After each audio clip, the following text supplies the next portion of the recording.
Yo, what's going on, guys? It's Hence back with another video, and as you can see, I'm in a new room. This is why I basically haven't been able to post content for the last few days. I've been extremely busy moving my stuff around, with work, with school, with life. I've been very busy these past couple weeks, so I haven't got around to being able to post a video.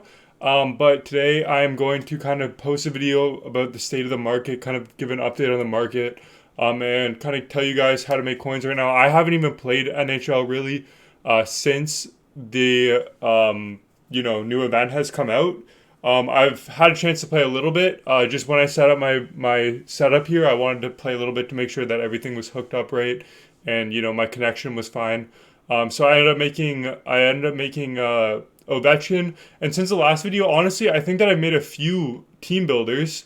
At my old setup after the last video, I went ahead and made a few. I think I made Bill Guerin and I made Kevin Lowe. So now we're only missing Zubov, and I'm pretty close to getting him.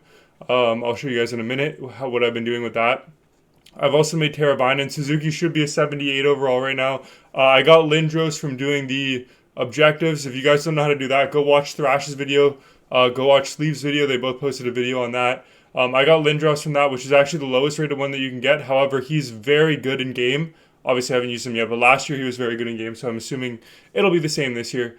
And yeah, so that's what I've been kind of doing in terms of where my account is at for the team builder sets here. I've made all of them except for Zubov. I'm assuming these are going to refresh when the 90. I'm going to call them 90 overall. I'm going to guess they're 90, maybe 89. But we'll see. So I've saved up a few teams here. So we got Calgary, that's one. We got Montreal, that's two. We got Pittsburgh, that's three. We got St. Louis, that's four. Toronto, that's five, and Washington, that's six. So that's six players that we are going to get the 84 overalls to get Zubov in the near future. I have 240k coins liquid right now in terms of like what I have in my collection. In terms of my trade pile, I have a Shea Theodore and I have a Sean Dursey. So that combines to be another 700k or more even. He's 340k. I bought him at 325. I think with a goal he's going to shoot up in price. He's already borderline usable right now. And then Sean Dursey, I think I bought at 250k maybe, and he's 325 right now. And I think that that's a good buy. For anybody who's wondering, if you want to buy a fantasy card, Sean Dursey at 325 is a good buy. But what have I been doing to make coins? Well, the main thing that I've been doing to make coins is actually the low budget method as I've been building these team builders.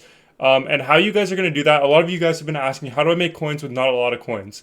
And the best way to do that is to do the gold NHL players. Now, this doesn't work super well, right now during the downtime where there's not a lot of packs being opened.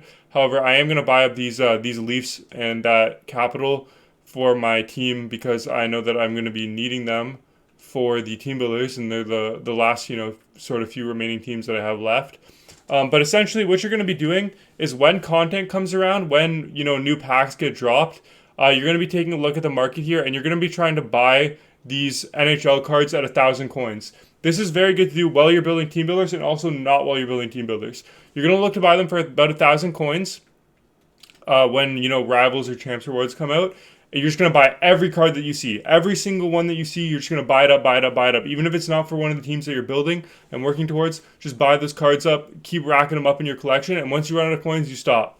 Then you wait till the night, you wait till the next day even maybe, and then you go ahead and you sell those cards one by one for about 1,200 coins. And at that rate, you're making just under 150 coins per card. So if you buy 10 of them, you're making 1,000 coins. It doesn't seem like a lot, but if you buy 100 of them, you're making 10,000 coins a day. Over a week, that's 70,000 coins. Over a month, that's 300,000 coins that you didn't have before just from doing that every single day. And progressively, as you get more coins, as you finish building all the team builders, you're going to be able to do a little bit higher tier methods of trading, and that includes fantasy hockey cards. Fantasy hockey cards right now, I'm going to make a video with the guy that I made in the EA Glazer video from my Discord, link in the description, Tappy. We're going to be discussing a little bit of the fantasy event, a little bit of the new event. But in terms of fantasy events, which you're going to be wanting to look for players that are going to pop off, is you're going to want to buy them after a game, in a time span where they don't have a lot of games. Okay, so right now, Vegas, Shea Theodore is a good example. He doesn't have a lot of games for the next 2, 3 days. I think he doesn't play until Wednesday, I want to say. So between Monday and Wednesday, Monday when I'm recording and Wednesday when I'm posting this video, he didn't score last night, and he's got a 3-day game break. So I would say tomorrow is going to be his low point where people are selling him off because he doesn't have a game because they want to buy other fantasy cards, and he's going to go to the lowest price.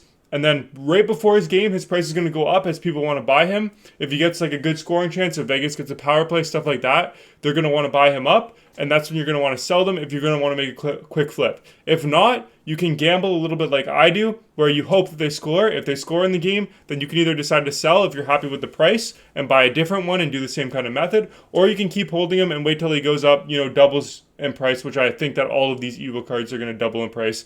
They're very, very, very safe to hold, in my opinion, especially the NHL ones. I would stay away from the non-NHLers, but any of the NHL forwards and defensemen that are already starting off at a high overall are kind of going to be the cards that you're going to be wanting to look at. Sorry about my phone buzzing there. The Discord notifications are popping off. Again, link in the description for the Discord. Teuvo Teravainen for 600K. Everybody built this card. Buying this card for 600K when the new players come around at Christmas and they realize that this card's going to be a 90 overall at Christmas, higher than every other card in the game, this is a great buy for 600K. I would be looking to buy Teuvo, even if you have him. I can't afford him right now. Rasmus Anderson's a pretty solid one. Sergachev, I don't love. He's not on power play 1. Lafreniere, 424K. He's gradually coming down. If he scores again, he's going to be another one that's just going to shoot up in price. Chikrin, another one that I like.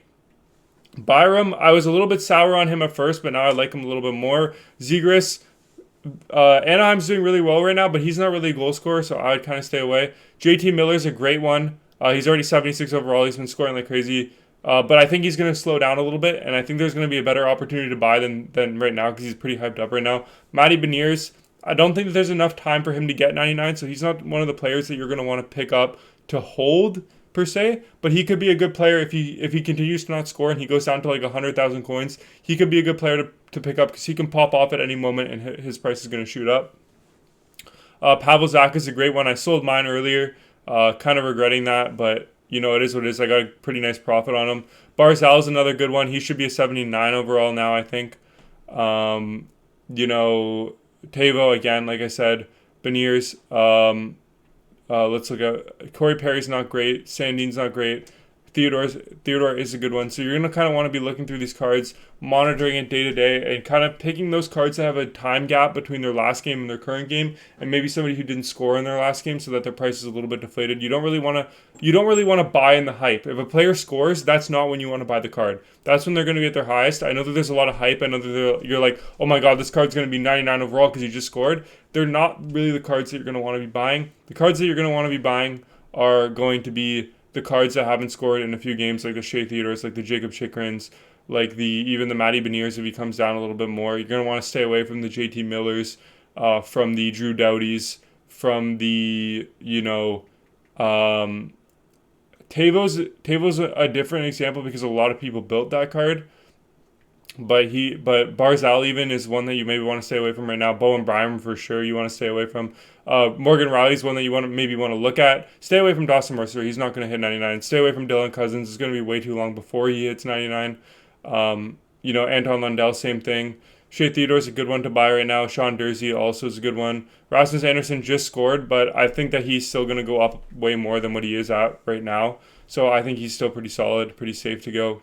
He just doesn't have very good ability, so he might not be that good in game. But yeah, that's kind of what I've been doing on the market recently.